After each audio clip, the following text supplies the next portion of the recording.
ہمارے علم میں یہ بات آئی ہے کہ حکومت وقت اور پیپل پارٹی مل کر ایک اور آئینی ترمیم لا رہے ہیں جس کو 27ویں آئینی ترمیم کے نام سے پکارا جائے گا، اور اس آئینی ترمیم کا مقصد عدلیہ پہ ایک اور کاری ضرب لگانا ہے، کیونکہ جو شاید ان کی توقعات تھی کہ 26ویں آئینی ترمیم سے شارٹ ٹرم مقاصد پورے ہوں گے، لیکن گزشتہ 3-4 ایام کی ڈیولپمنٹ سے ان کو یہ خدشات پیدا ہو گئے ہیں کہ گویا اتنا ہی کافی نہیں ہے، مزید کارروائی کرنی ہوگی تاکہ سپریم کورٹ اور عدلیہ پر ان کی گرفت مضبوط ہو۔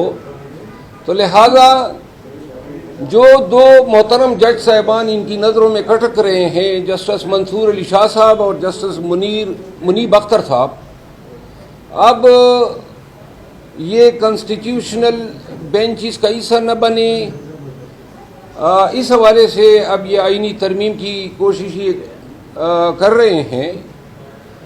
اور آج جس طرح ہم نے کورم کی نشاندہی کی ایوان میں، اور جمعیت علماء اسلام کے ممبران اسمبلی نے ہمارا ساتھ نہیں دیا، گرچہ وہ اپوزیشن میں کہلانا پسند کرتے ہیں، تو اس سے ہمیں اندیشے ہیں کہ شاید ملکی مفاد میں ایک دفعہ پھر وہ نئی ترمیم کا بھی ساتھ دیں۔ آج جو سب سے افسوسناک بات میں پاکستان تحریک انصاف کی جانب سے پارلیمان میں جو زبان پٹیل صاحب نے استعمال کی ہے، اور بار بار ہم نے ڈپٹی اسپیکر صاحب کے نوٹس میں بھی یہ لانے کی کوشش کی، لیکن ڈپٹی اسپیکر صاحب جو ہیں وہ ڈپٹی اسپیکر کم اور جیالہ زیادہ ہے۔ ہر وقت اپنے ممبران اسمبلی جو ان کی پارٹی کے ہیں، جو ٹائم ان کو دیتا ہے، پٹیل صاحب کے بعد فوراً انہوں نے خورشید شاہ صاحب کو جو ہے فلور دیا۔ ان کا رویہ جو ہے، ہم یہ شکایت اسپیکر صاحب کے حوالے سے یا صادق صاحب کے حوالے سے نہیں کرتے ہیں، لیکن ان کا رویہ انتہائی تعصب پر مبنی اور اپوزیشن کے ساتھ جو ہے سبتلی ماکا ہے۔ پٹیل صاحب کی جو زبان تھی، کیونکہ اسلامی اور قرآنی تعلیمات کو تو یہ سمجھتے ہی نہیں ہیں۔ سورہ طٰہٰ میں اللہ تعالیٰ کا فرمان ہے کہ جب فرعون کے پاس جاؤ تو اس سرکش کے ساتھ بھی تہذیب اور تمدن کے ساتھ بات کرو، شاید وہ یہ زبان سمجھ جائے اور ڈر جائے۔ یہاں یہ تو تارک قرآن لوگ ہیں، ایک شرجیل میمن صاحب ہے پیپل پارٹی کے، اور ایک پٹیل صاحب ہے، جو زبان صبح یہ اٹھتے ہی خان کے پیچھے شروع ہو جاتے ہیں، اور شام تک ان کی یہی گردان لگی رہتی ہے، نہ ان کی باتوں میں کوئی ربط ہے نہ کوئی منطق ہے۔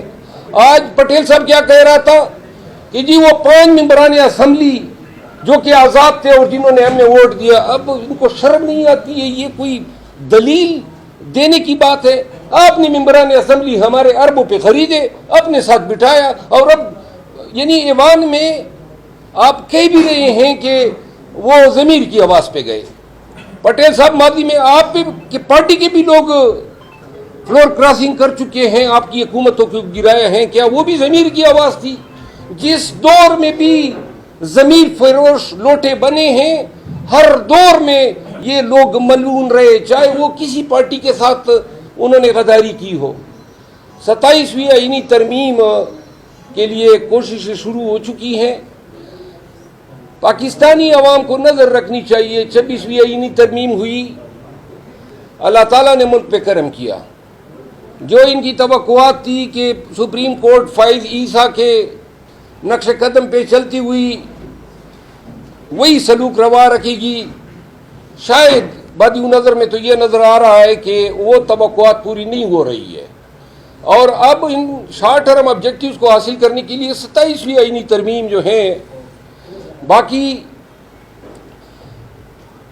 بلاول بھٹو زرداری صاحب جو ہیں وہ یہ دیکھ لیں کہ ان کے پارٹی کے ممبران assembly floor of the house پہ کون سی زبان استعمال کر رہے ہیں، خواتین کے لیے بالخصوص۔ اور ہماری خواتین بہنیں چاہے کسی پارٹی سے ہو، وہ اسمبلی میں بیٹھی تھی، ان کی موجودگی میں انتہائی ناروا، ناگوار اور لحاظ سے گری ہوئی زبان انہوں نے استعمال کی خواتین کے لیے، بالخصوص پاکستان تحریک انصاف کی خواتین کے لیے۔ عجیب لوگوں سے واسطہ پڑا ہے، حکومت بھی ہماری چوری کی، مینڈیٹ بھی ہمارا چوری کیا، انتخابی نشان بھی ہمارا چوری کیا، امیدوار بھی ہمارے اٹھائے، ہم سے کاغذات بھی چھینے، ہمارے گھروں پہ ڈاکے بھی ڈالے، خواتین کو بھی اغوا کیا، ہماری امیدواران کو اغوا کیا، ہماری لیڈرز کو اغوا کیا، مارا پیٹا، سیف ہاؤسز میں رکھا، پورے پاکستان نے دیکھا۔ اوپر سے اسمبلی میں جب بولتے بھی ہیں تو شرم تو اتنی بھی نہیں ہے کہ کنڈیم ہی کرو، یہ بھی پاکستانی تھے جتنے بھی اور جن کے ساتھ ابھی تک سلوک روا رکھا گیا ہے۔ تو لہذا آج ڈپٹی اسپیکر نے ہمیں موقع دیے بغیر ایوان ایڈجرن کیا۔ اگر ان لوگوں کے زبانوں کو لگام نہیں دی گئی تو پھر ایوان میں کوئی کارروائی نہیں چلے گی، پھر کوئی مقرر تقریر نہیں کر سکے گا، اور پھر وہ شور ہوگا، شرابہ ہوگا۔ تو لہذا ایوان کا ماحول خراب کرنے کی کوشش ہو رہی ہے۔ کل اگر حکومت یا پیپل پارٹی کی کسی ممبر اسمبلی نے ایسی زبان استعمال کی، یا پی ٹی آئی کے چیئرمین عمران خان کے لیے، ان کی اہلیہ کے لیے، یا پاکستان تحریک انصاف کے ورکرز کے لیے، تو انشاءاللہ میں اعلان کرتا ہوں کہ پھر ہم اپنی سیٹوں پہ نہیں بیٹھیں گے، ہم پھر اس اسمبلی میں ان کا جینا دوبر کر دیں گے اور ان کو بتائیں گے کہ اگر آپ بد زبانی اور بد لحاظی کر رہے ہیں تو ہم بھی پھر آرام سے نہیں بیٹھیں گے۔ یہ باتیں تھی، کوئی سوال ہو تو میں حاضر ہوں۔ اچھا، پارٹی کے اندر اس وقت اختلافات کی خبریں ہیں، آپ کی جو وکلا ونگ ہے وہ بھی اب تقسیم ہونے جا رہی ہے، بشرا بھی پشاور میں بیٹھ گئی ہے، پارٹی کے جو سیاسی معاملات ہیں وہ سنبھال رہی ہے، اس سے کچھ پارٹی میں ہو کیا رہا ہے؟ خان کی رہائی کے لیے کچھ کیوں نہیں کر رہے آپ؟ میں میڈیا سے ایک استدعا کرتا ہوں، ابھی تمام میڈیا چینل کی یہی ہیڈ لائن چل رہی ہے پارٹی میں تقسیم، تو تقسیم پہ ذرا روشنی بھی تو ڈالے نا، کون سی تقسیم؟ یار اپنی ہماری فیصل باوڈا تو جو ہے وہ تو جوتشی ہے، وہ تو علم نجوم سے بات کرتا ہے۔ فیصل باوڈ دیکھیں، آپ بتائیں نا، میڈیا والے ہماری پارٹی کے اندر اختلافات کی خبر دینے سے پہلے کوئی ایک سورس تو کوٹ کریں، کہاں پہ نظر آ رہی ہے؟ سر، سلمان اکرم راجہ صاحب نے آج جب بات کی، انہوں نے یہ بات کی ہے کہ جب آپ احتجاج کریں گے تو پالیسی کے تحت کریں گے، ہم نہیں چاہتے کہ جیسے پہلے گرفتاریاں ہوئی ہیں بغیر کسی پالیسی کی، جب سر اختلاف یہاں نظر نہیں آ رہا کہ مطلب راجہ صاحب سلمان اکرم راجہ نے درست بات کی ہے، یہی بات میں بھی کہہ رہا ہوں، احتجاج ہو، اس کی اسٹریٹجی بنے، اس کی کمیٹی بھی بنے، ذمہ داریاں تفویض ہو، پلان اے ہو، بی ہو، سی ہو، سوشل میڈیا پہ موٹیویشن ہو، پوری پاکستان کو بتایا جائے، لوگوں کو نکالنے کے لیے ان کے سامنے موٹیویشنل بیانات ہو، تقاریر ہو۔ کیوں نکلنا ضروری ہے پاکستانیوں کا؟ کیوں پاکستان کو ضرورت ہے کہ اب وقت آ گیا ہے کہ ہم روڈوں پہ، سڑکوں پہ جو ہے نکل آئے؟ 25 کروڑ عوام ہیں، کل بھی میں نے پشاور میں ایک جلسے میں یہ بات کی، 25 کروڑ میں سے اگر 25 لاکھ ہمارے ساتھ نکلے، کم از کم 5 لاکھ پاکستانی نکل جائے۔ بنگلہ دیش میں 4 لاکھ بنگلہ دیشیوں نے نکل کے اپنے قوم کی تقدیر بدل دی، ہم کیوں نہیں کر سکتے ہیں؟ تو لہٰذا یہ اختلافات، اور سلمان اکرم راجہ کی بات بالکل میں ڈیٹو کرتا ہوں۔ آپ کس پروٹیسٹ کی امید ہے آپ کو اپنے چیف جسٹس بیٹھ گئے ہیں، کیسوں میں ریلیو ملے گا آپ کو؟ دیکھیے، میں تو وکیل ہوں، ہماری ریلیف کی توقع جو ہے وہ کسی جج سے نہیں ہوتی ہے۔ ہم اپنے کیس کو دیکھ کے سمجھتے ہیں کہ ہمارا کیس میرٹ کا متقاضی ہے یا نہیں، یہ معنی نہیں رکھتا ہے۔ البتہ بعض جج صاحبان جو متعصب ہوتے ہیں، جس طرح قاضی فائز عیسیٰ تھے، جس نے پاکستان میں تمام جو ماضی میں بدحیت بدنام ترین جج گزرے ہیں، جسٹس منیر سے لے کر افتخار چودھری تک اور ثاقب نثار سے لے کر بندیال تک، ان سب کی اس نے مٹی پلیت کر دی۔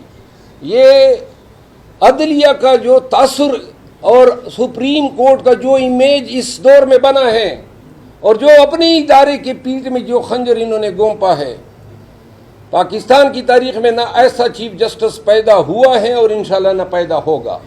یہ ایک ذہنی بیمار شخص تھا جس نے چیف جسٹس بننے سے پہلے جسٹس بندیال صاحب کی سپریم کورٹ کے ساتھ پنگا لیا، اس سے پہلے بلوچستان ہائی کورٹ میں 3 ججوں کے ساتھ اس کے پنگے تھے.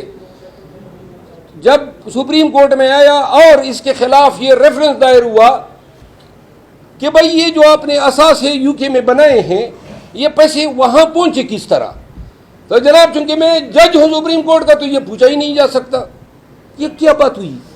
سب سے زیادہ احتساب کے لیے جب دوسروں کا احتساب کرتے ہو اور مذاق اڑاتے ہو عدالتوں میں کہ بھئی آپ نے یہ کیا، فلاں نے جو ہے فلاں سے تنخواہ لی، فلاں نے یہ کیا، تو اپنا احتساب تو آپ کا سب سے ضروری ہے. کدھر سے یہ آپ کے پاس پیسے آئے؟ اور جو فائز عیسیٰ کا خاندان ہے ان کی ہسٹری جو ہے وہ ملک سے غداری سے جو ہے مرتب ہے. فائز عیسیٰ نے جو کیا، نئے چیف جسٹس صاحب جو ہیں ان سے ہماری توقعات ہیں کہ یہ جو ان کا پیشرو تھا، جو اس نے پاکستان میں عدلیہ کا جو نظام بگاڑ دیا، جو عدلیہ کی بے توقیری ہوئی، یعنی یہی فائز عیسیٰ تھا جس نے سپریم کورٹ کے ذریعے ہمارے انتخابی نشان چھینا. کبھی عدالت اس طرح کرتی ہے کہ جی فلاں پارٹی جو ہے وہ بغیر انتخابی نشان کے لڑے؟ یہ آپ کا انصاف ہے، یہ آپ کا قانون ہے. پھر آپ نے دیکھا ہم گئے کہ یہ خواتین کو اٹھایا جا رہا ہے، بچوں کو مارا جا رہا ہے، اغوا کیا جا رہا ہے، پریس کانفرنس برائے بیان ہو رہے ہیں. ہم نے ہیومن رائٹ کا کیس ان کے آگے لگا دیا. کدھر ہو رہا ہے؟ کہاں آنکھیں بھی نکال لیتا تھا، لوگوں کی توہین کرتا تھا، بد لحاظ اور بد زبان آدمی تھا، وکلا کی جو ہے سرزنش نہیں کرتا تھا، بے توقیری کرتا تھا. تو لہٰذا یہ کوئی جج تو نہیں تھا. اور اس کے ساتھ جو رویہ اب لوگوں نے روا رکھ دیا ہے ایئرپورٹوں پہ، اب یہ بھگتے اپنے اعمال کو. جو اس نے کیا ہے اب یہ ساری عمر بھگتے گا. اور شاید مجھے ماضی میں کسی بھی شخص کے ساتھ ایسے رویے پہ کوئی خوشی نہیں ہوئی، لیکن جو اتنے بڑے مناصب پہ بیٹھ کے اپنے آپ کو اتنا چھوٹا ثابت کرتے ہیں ان کا انجام یہی ہونا چاہیے کہ وہ جدھر بھی جائے ان پہ پٹکار پڑے اور ان پہ لعنت اور لعین ہو. صاحب یہ فواد چودھری نے آج ٹویٹ کیا ہے کہ پی ٹی آئی کا جو پارلیمان ہے اس میں وکلا کا قبضہ ہے، اور واضح طور پر ان کا اشارہ آپ کی طرف اور جو پارٹی کے چیئرمین ہیں رسول گور صاحب ان کی طرف ہے. اس پہ آپ کیا رسپونڈ کریں گے؟ فواد چودھری صاحب کو میں مشورہ دوں گا کہ آج کل وہ بالکل ہی فارغ ہیں اور کوئی اس کو اپنے پارٹی میں لینے کے لیے تیار نہیں ہے. تو لہذا چاند فتح علی خان کے ساتھ بیٹھ کے طبلہ بجانا سیکھ لے.